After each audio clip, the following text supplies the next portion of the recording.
All right, we're going to get started in about 30 seconds. We've got a few attendees that are just trying to establish visual connection. I see about 70% of the way there, so we'll be back here in 20 seconds to get going.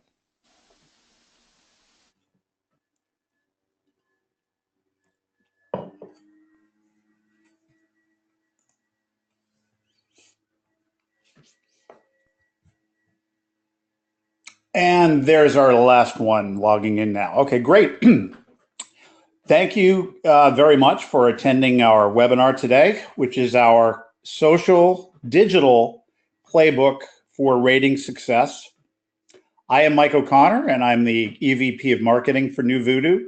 And joining me on today's webinar is PJ Kling, former programmer and the head of business development here for Nuvoodoo, along with Lee Jacobs, who is our EVP of research. And in addition to handling dozens and dozens of client music and perceptual testing projects throughout the year, he does two whoppers for us here in the marketing department, because it's our job to work with our clients and help them realize their ratings goals. So the study information we're going to share with you today is Ratings Prospect Study 11. It will be a deep dive into the digital portion of that study, where we hope to uncover more differences between those who are just regular radio listeners, but who would never accept a diary or wear a meter, and that small subset, about 15% of today's sample, and we know that in life, even less than that, people that are willing to be a Nielsen ratings participant. There will be very few, if no, sales pitches on today's call. And that's because this is our marketing. We don't have any salespeople. We hope that this serves as a demonstration of our knowledge and capability, both within the radio world, but also the paid digital ad space, and that if there's a need, you'll call us. We do have one, for the first time, we'll be making a special targeting overlay available to you at the very end of today's webinar. It's called Nuvoodoo Turbo Targeting, and it's been out for a while, and we've been using it for the better part of a year now for clients. But today will be the first day that it's available on a barter basis. So we'll share that with you at the end of this 35-minute presentation. Our participants will be on mute today, but Jake will be mining the chat for any questions that come up as the result of this. So let's get to today's agenda, and then I'll hand things off to Lee. We're going to do a deep dive into smart speaker penetration. We tracked this early last fall, and again, shortly after the Christmas holiday shopping season. And we can tell you the penetration numbers surprised even us when we got the data back. We'll do the deep dive on digital by format, by demographics. That will include streaming as well as paid platforms, social media in particular, by all sorts of different slices and segments. We'll give you the latest stats on instant messenger, how many on a percentage basis are using, and how many of those who are PPM and diary friendly in particular. PJ will give away some of our secret sauce, some of the things that we use in terms of best practices when managing client paid digital campaigns. And I told you we'll come back to you with more information about turbo targeting. This is going to be an action-packed 35 minutes. So without further ado, let me hand things off to Lee. Thanks very much, Mike, and thanks to everybody for clicking in today. We really appreciate you listening into what we have to say.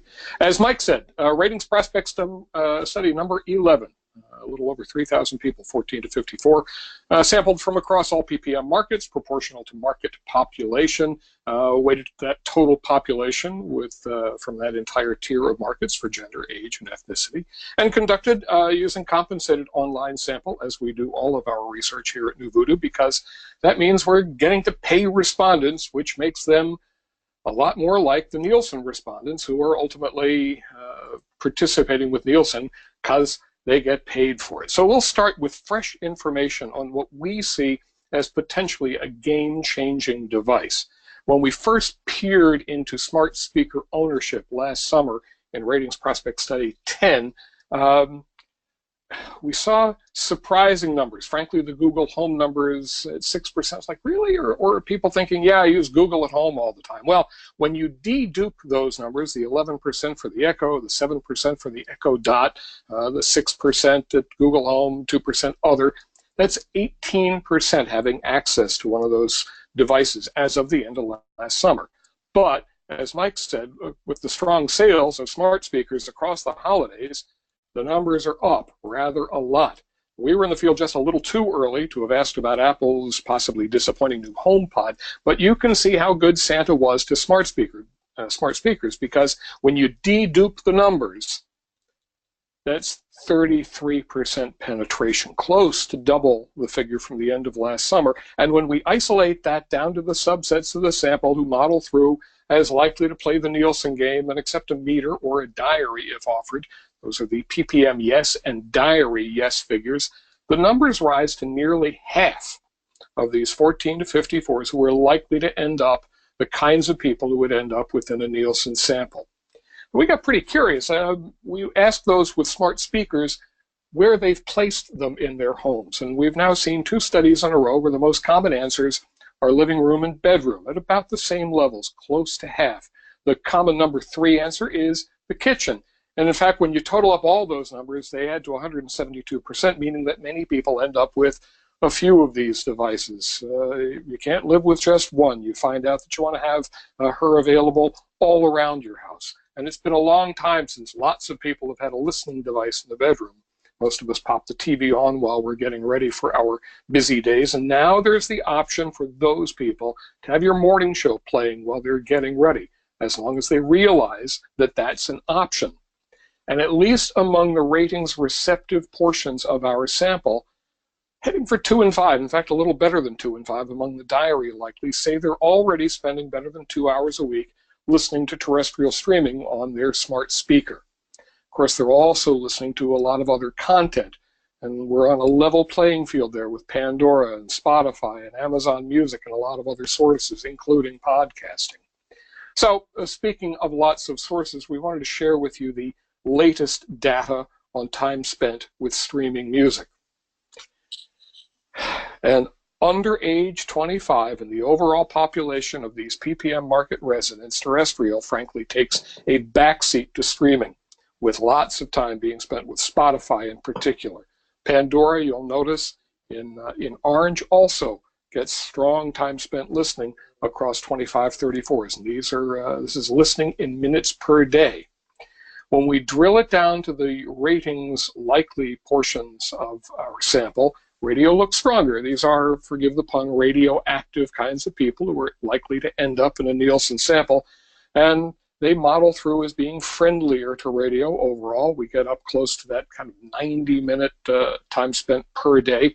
But you can see Pandora there at better than an hour as well. So if we drill it down by likely ratings participants, this is ppm likelies, and then we look for different format constituencies. We had to add a couple together to make enough sample to be able to show you these data. So that's rhythmic CHR and urban P1s and hot AC and AC P1s and pretty much anything rockish, rock and alt P1s, and then CR-CH-VH, that's classic rock, classic hits and variety hits, jack type formats, and then there's country over at the right side of the page you're looking at. And we're seeing this kind of impact. You see the kind of TSL even among the PPM likely participants when it comes to Pandora and Spotify. And we're seeing that impact in reduced PUM levels, especially in middays while people are at work. Here's the same data looking at those who are likely to keep a diary. Results are similar. Now, of course, this is a sample taken from PPM markets, so there are only a handful of counties across our sample where Nielsen is placing diaries, but we were trying to get at the psychographic, the types of people who'd keep a one-week diary, as opposed to the much deeper commitment of wearing a meter for forever and ever and ever and ever. So we need to turn our attention to how to get in front of the eyeballs of those we need to influence to spend more time with our programming. And while we're not pushing SEO here, we did want to give you a flyover on web searches. Been some press lately about Google getting stronger competition from Microsoft's Bing or Yahoo. So we wanted to get a baseline here and see the daily search numbers in the low 20s along with Yahoo. But Google is really still the big dog. In fact, if I drill down on Google, if you look at the orange bars plus the dark kind of olive color, That's 50%, better than 50% of this sample who are searching 4+ times per day on Google. That's a lot of times going to the Google well and a lot of time spent in the range of their digital targeting. And not surprisingly, the numbers go up on search among those kind of media-friendly, media-active people who are likely to end up within the Nielsen samples. In fact, the numbers rise up to better than 3 in 5 at the 4+ Google search level. As Mike said, we wanted to look at messaging services. You know how huge texting is, but there are other messaging services popping up, and we think there's at least one unique opportunity woven within there. Now, if we need to convince you of the ubiquity of smartphones, here's the data, 97%. Even at 45-54, it's 92%. That's the sort of ubiquity that the landline telephone used to have, although our data puts landline penetration now at about 42% and sinking. And of course, that only matters if you can get somebody to answer your call, which is an entirely different matter and probably a different webinar. The point is, there's a lot of time being spent with smartphones, 2.5 hours a day on average. And you can see that 25-34, you're talking 3 hours a day. That's hours and hours of time people spend looking at the little glass screen in their hand. And we've started tracking penetration of these messaging services. And there are people who do think of and use, frankly, Snapchat as a messaging service, so we included that in this panel. But the top dog is Facebook Messenger with hefty penetration at 18-44. Give you a second to catch up on those numbers, but next I want to drill this down to Facebook Messenger among PPM and diary likelies. And it looks like this. And pay special attention to the 18-44s who are most likely to turn up within Nielsen samples. So if you use the customer chat plugin that Facebook has developed for Messenger, you can build an automated digital solution for requests and other station contact. And well, yes, people will recognize the bot for what it is. It's not really a person, it's a bot. Good writing and an on-brand style for your station can make the contact fun and useful and give you an extra way to be in touch with people. One of the primary reasons we conduct our ratings prospect studies twice a year is to keep track of the social space. Keep in mind these data are from late January 1920, before Facebook privacy concerns became such a hot news item, and we'll be back in the field in less than 2 months to see how things may have changed. But in these data, YouTube is on top for weekly usage at 80%. There's Facebook at 73%, and that's per week, and that's interesting but not very useful. So we need to drill it down to daily usage, and that's where we see Facebook float up to the top. And we're showing separate male and female demos here so that you can see the notch that Facebook is already dealing with among younger females, that 45% females 14-24. Here's kind of the money shot for a lot of our clients. This is daily social use broken down by format P1s. It's a big, wide bunch of columns, so I'll just kind of blather here for a moment so you can find the particular format or formats that are important to you. You'll see that among particularly urban constituencies and male-leaning constituencies, Twitter becomes more relevant. At the young end, not surprisingly, Instagram and Snapchat, as especially those young females kind of work around Facebook and have contact in different spaces. And if we drill it down to the PPM likelies, this is daily social use, you still see that notch at 14-24 for Facebook, but you see, close to 90% use on a daily basis at PPM likelies 18-44. That's mammoth. And we can do the aggregated formats that we'd shown you in one of the previous pages. We've had, again, to clump some of the formats together, but you see just how important and how impactful Facebook is all in every format grouping. And then in some, you'd get into Instagram and Snapchat and maybe Twitter, but Mike can talk more about that. Here's parallel data for diary likelies. First, just broken out by kind of wide demo. And again, that notch at younger 14-24, so not as deep as we saw it in the PPM data. And here it is by diary likelies viewed through these format filters, if you will. And you see the monster numbers that Facebook piles up among the diary-friendly populations who are P1 to rock or alternative. Now, I'm going to get this a little deeper, and at the risk of boggling you with too much data, this is social media use 4+ times per day. And the numbers go way down, 33% for Facebook. That's a big, big drop. But I brought this up so that I could show you these data. These are the ppm friendlies, where if I'm looking above 18 years old, half are on Facebook 4+ times per day, and it's even more impressive to me anyway among diary likelies, where we're heading for 3 and 5 as we get to the 18 to 54 part of the population. Last point that I have for you, if I have not convinced you yet of the power of social media, here's one more point. When we asked people this last time to name the sources they use for news every day, this isn't their primary news source, just the sources they go to every day, the most common answer is Facebook, social media, even at 3554. So if I haven't convinced you previously of the importance of social, there it is. And as you mentioned, Lee, I think it's great that this data was pretty much conducted right at the peak of Facebook before all of the controversy surrounding Cambridge Analytica unearthed. So we're going to get really a pure snapshot of another good 2 or 3 months of pummeling in the press by Facebook and people who are concerned about privacy, that they will have had a few months to take action, and we'll be back in the field and reporting back to you before the fall survey period begins about what kind of damage was done.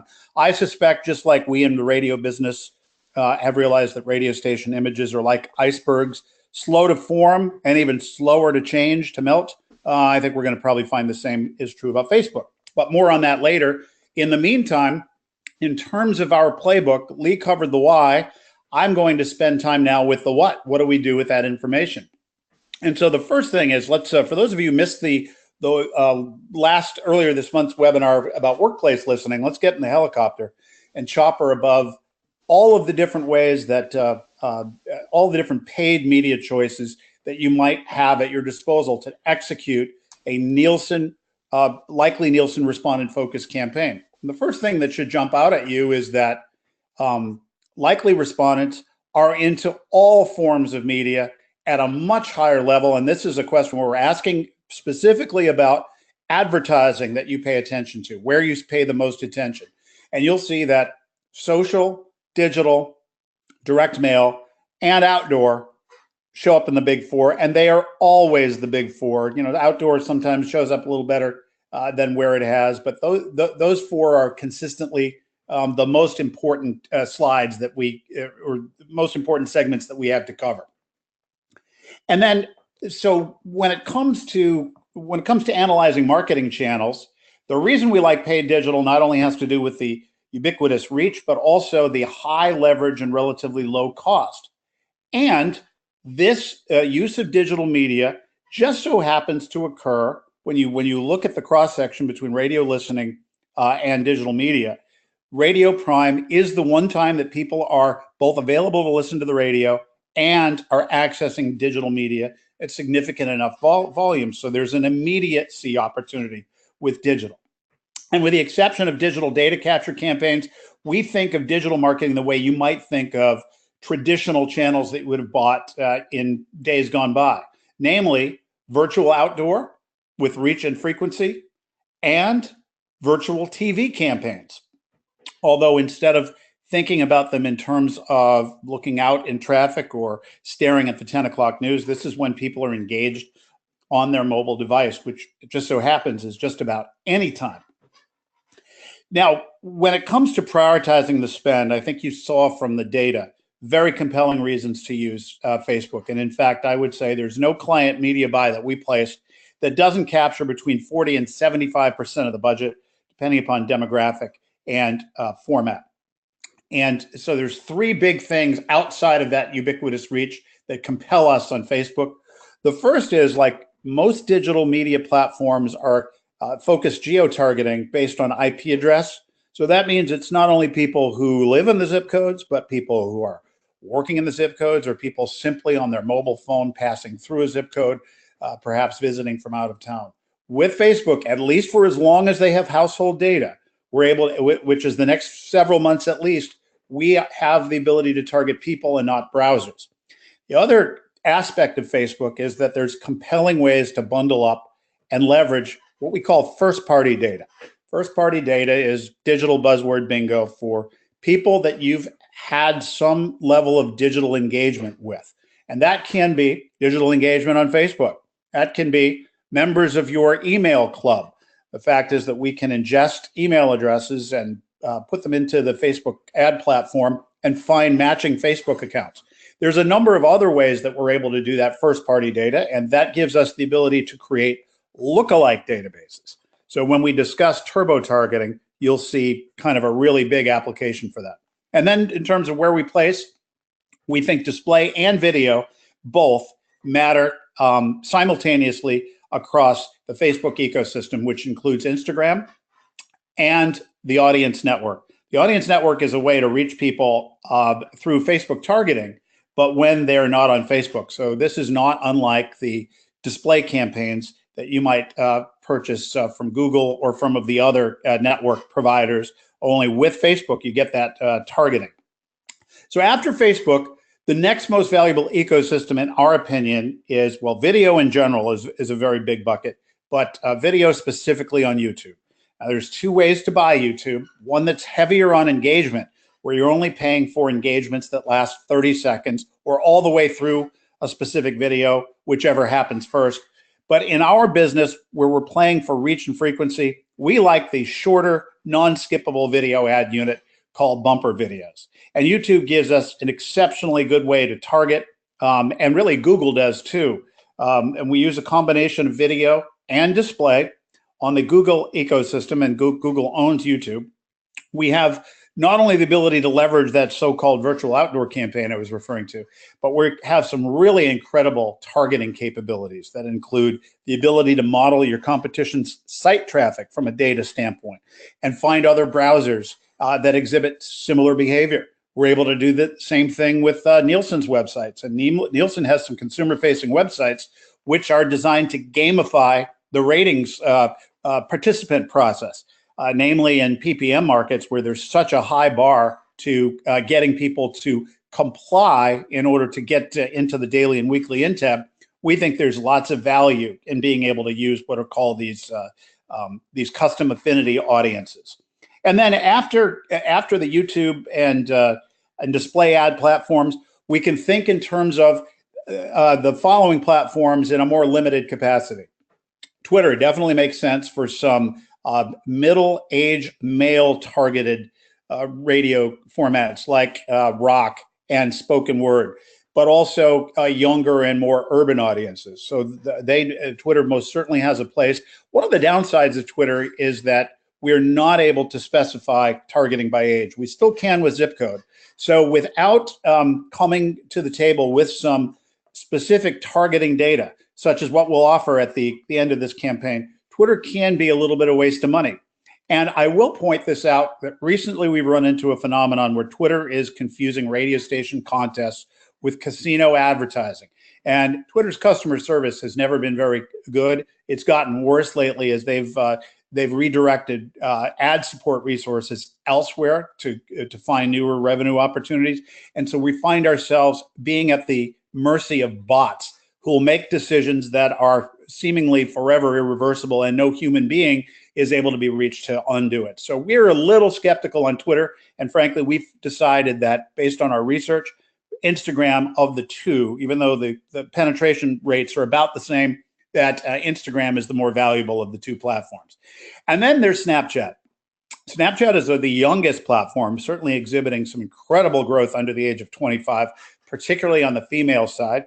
And those are all good things. And the fact is that Snapchat hasn't generated yet the kind of advertiser demand that Facebook has. So you end up paying a little bit less for it. And those are all good things. The one major downside to Snapchat is we're just not seeing engagement metrics that come close to some of these other digital ad networks. And so as a result, we're taking a wait and see approach with clients unless they really want to be on Snapchat. We think there's better ways to use our clients' money. So that is a quick tour of the how. or the what. But I would leave you with this thought before I hand off to PJ, that digital campaigns always work better when budget allows and can be paired with some of the traditional ad funnels that we know have driven ratings in the past. Either digital with direct mail, particularly digital and office telemarketing, particularly if you're doing a data capture campaign. And while we don't sell any outdoor or billboard campaigns, we'd argue too that digital pairs extremely well with outdoor and gives you a way to really accentuate the media weight in the zip codes that your outdoor campaign isn't covering, but you know the meters are there or the diaries are likely to fall there. So that's the what.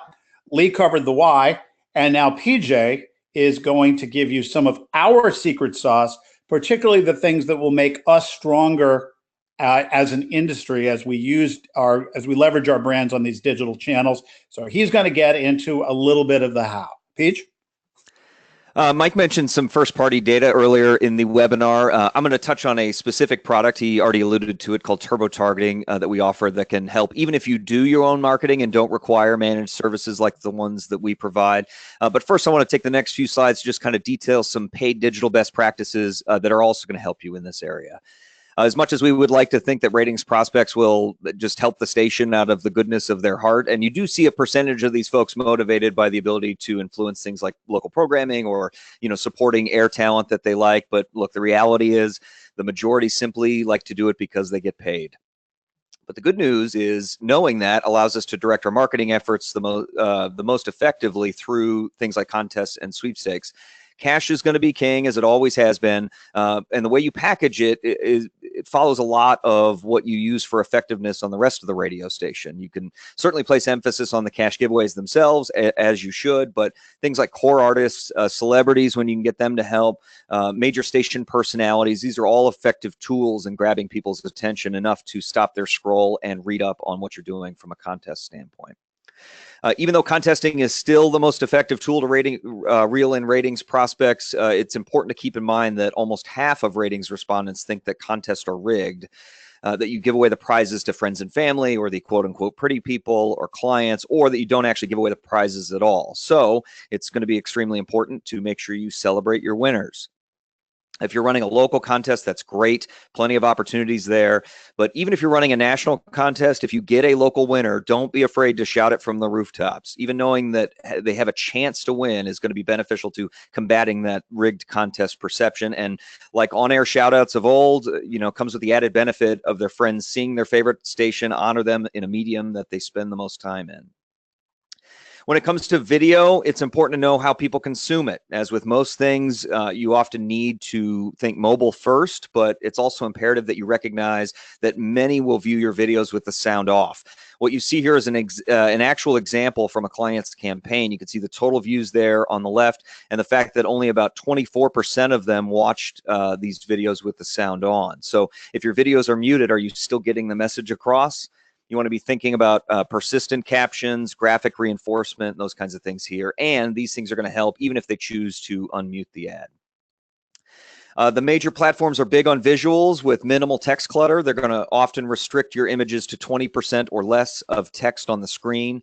As always, part of the process when it comes to iterating art, your first pass may come in a little text heavy, like you can see the example on the right, but we'll always throw up a flare if you're over and are happy to work with you to make sure that you're maximizing your reach.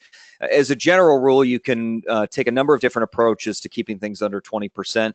The easiest is going to be to throw together like a lower fifth or an upper fifth, like a TV chyron. But if you think of your image like a 5x5 grid, kind of like what we have on the screen there, as long as you don't take up more than 5 total boxes with text, you can pretty much put them anywhere.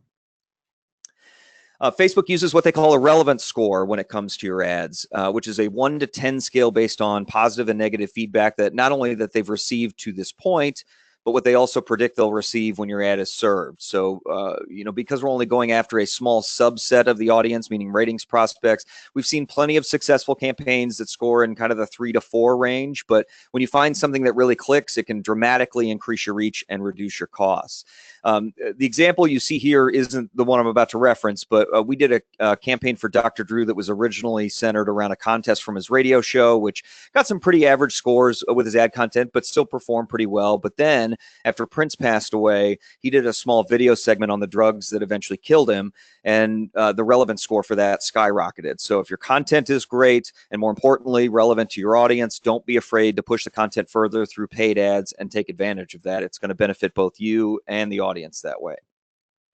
And then finally, platforms have started to focus not only on the ad content, but the landing page content that you link to from the ads. Things like page load times, excessive ad maps, and non-safe for work content, that's all going to factor in. So as you start to plan campaigns for upcoming books, be sure and get a head start on generating landing pages that are both clean and singularly focused. This is going to be especially true for the corporate-owned folks that have templatized websites and don't really have a lot of local control. We found that you can get exceptions made, but it's not always the fastest process, so it's good to get a head start on that. The last thing for the agenda today before we get to your questions is what we call turbo targeting. I'm going to date myself with this reference, but if you've been in radio for a while, imagine the days of dumpster diving, finding your direct competitor's loyal listener database. Now, if you could take that data and merge it with the records that you've got for your own, perform a Prism data analysis and create a what is effectively a highly targeted list of likely format listeners and key zip codes, it would have been absolutely killer for marketing back then. It would have also been illegal, but the good news is that there is a digital equivalent now that is simply based on public-facing data.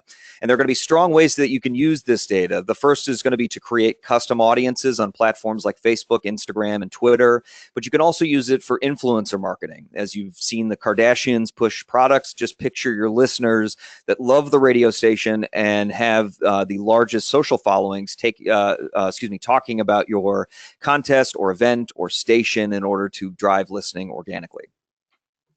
We wanted to pull a couple of examples of some turbo targeting data so that you could see what I mean. The first is from Twitter, where you can see a small cross-section of data from Pandora's followers in Toronto. It's all delivered to you in Excel, so you can sort by the number of followers and or tweets and really target the folks that could get the word out the easiest. We also have an example from Instagram, which includes the most used hashtags and keywords in their captions so that you can start slicing and dicing the data even more specifically depending on what you're trying to use it for. Turbo targeting is something that exists on its own. So if you do your own marketing, we can provide it to you that way, or it can be bundled at a discount if you're interested in Nuvoodoo's managed services. And for the specifics of that, I turn things back over to Mike. I think it's important to mention that we are not invading anybody's privacy. The only data that we deliver to you is that which is publicly viewable without being necessarily even connected to the person on Twitter and Instagram. So this is just an API we've built that allows us to extract and organize data for the purposes of paid marketing. And if you do your own paid marketing, this is a targeting tool that will help your digital department become that much better. And of course, our marketing programs will come with this baked in. So if you hire us to manage a campaign for you, we'll have a proposal option that includes this. But assuming you're into do-it-yourself digital, the hard cost to you for a single brand competitor, and it can be anything. It can be a competing radio station, a competing morning show. Perhaps you're interested in marketing against those who are digitally connected to Pandora. That's your call. But for every brand, we will give you the data that PJ just shared, but also in a format that will enable you to create a tailored audience on Twitter or a custom audience on Facebook and Instagram. Now, that doesn't come with any consulting services, so we won't tell you how to put the data to use. Hire us to manage a paid campaign if that's what you're interested in. But it will give you the all of the data, and then of course Facebook and Twitter both have how-to sections on their ad platforms that tell you how to create custom audiences and lookalike audiences.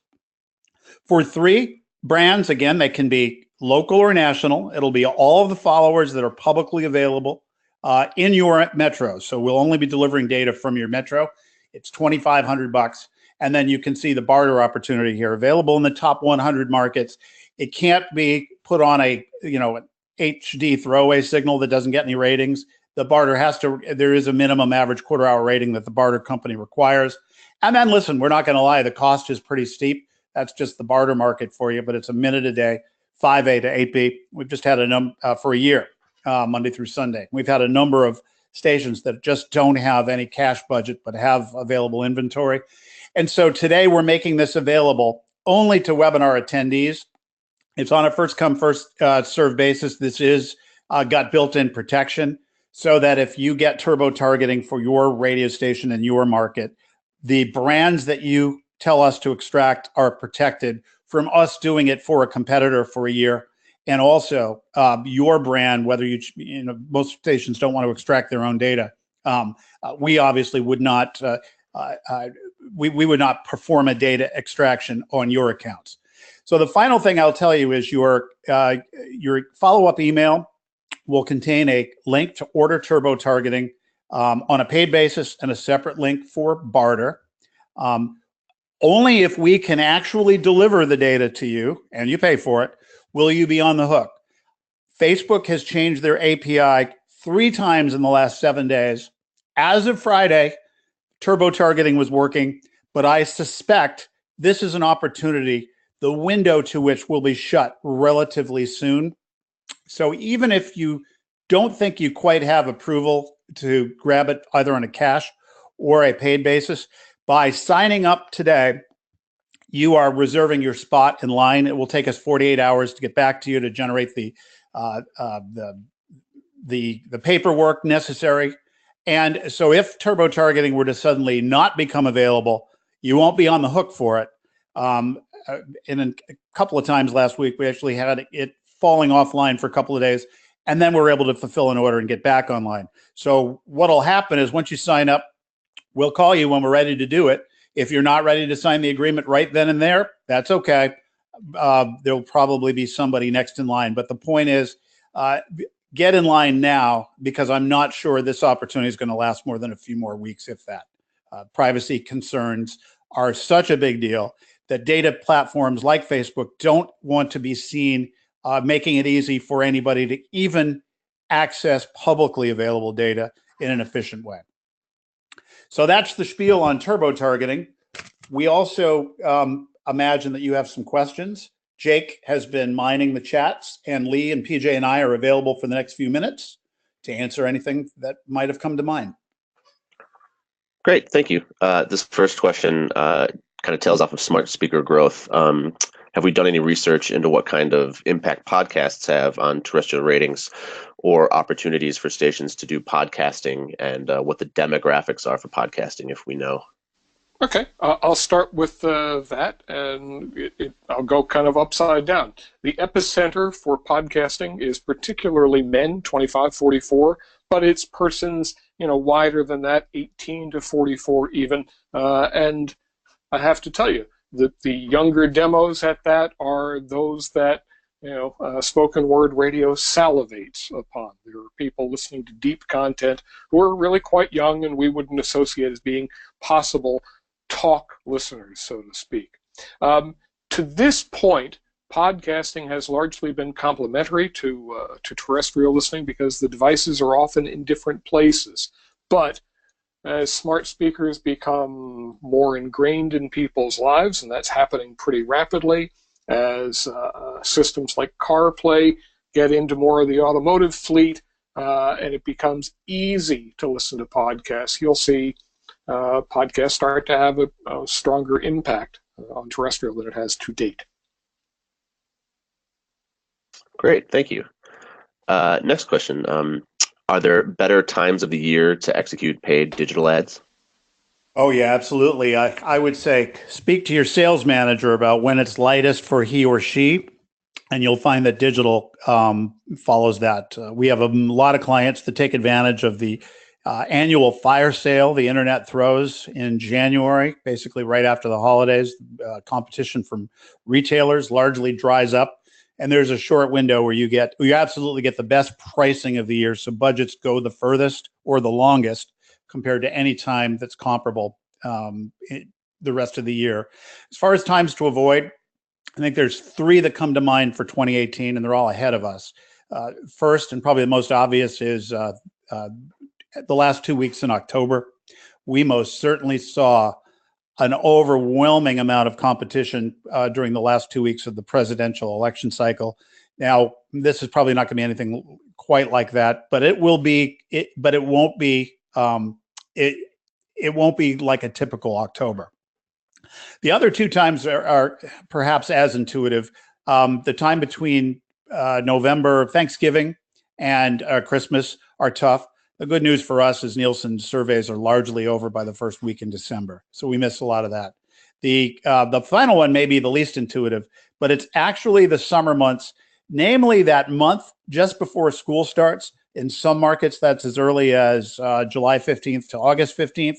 In other markets, school doesn't fire up till after Labor Day, but back to school is a mini Christmas in terms of ad rates and competition. So if you're trying to get a jump on the fall book, don't get so far out ahead of yourself that you end up shooting yourself in the budgetary foot, so to speak.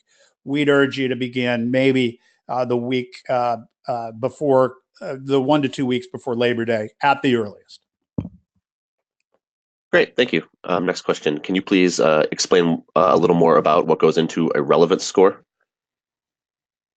Sure. So I mentioned a little bit about the fact that it is a 1 to 10 scale, and it's a bit of a black box. Facebook kind of keeps the criteria, if you will, fairly close to the vest, but it centers around two major categories, basically positive feedback and negative feedback. Positive feedback is going to be, think of it like a desired action, so things like liking or sharing or commenting on your ad, or if they achieve part of your objective. So if for some reason your objective is to click through to the website, then clicks through to the website would obviously factor into your positive feedback. Negative feedback is going to be the exact opposite of that.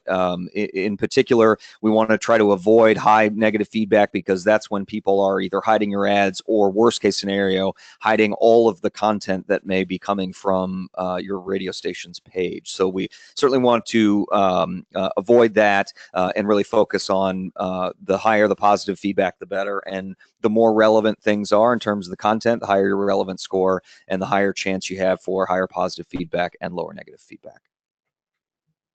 Great. Thank you, everybody, for your questions. So we will be putting a new study in the field a little bit earlier this year than we normally do it. We're thinking late June and July. So if there's a topic of interest, namely as it relates to the difference between those likely to participate in Nielsen and those that wouldn't, we're all ears. And if you have such an idea, you can send that to marketing@nuvoodoo.com. We'll compile and aggregate them over the next month or so, and we'll put the ones that seem to have the most common need into the field, along with the questions that we use every time to track things. So that will do it for us. We really appreciate your time and attention today. You'll get a follow-up email with a recording in case there's something you missed. We won't be able to send the research to you. And we'll also have a deeper dive into turbo targeting as well as order forms. And I believe that email is scheduled to arrive within the next 24 hours. So we will not make the barter opportunity publicly available to the industry until next week. So if you sign up for the barter opportunity, know that your place in line will be reserved for the time being. Thanks so much, everybody.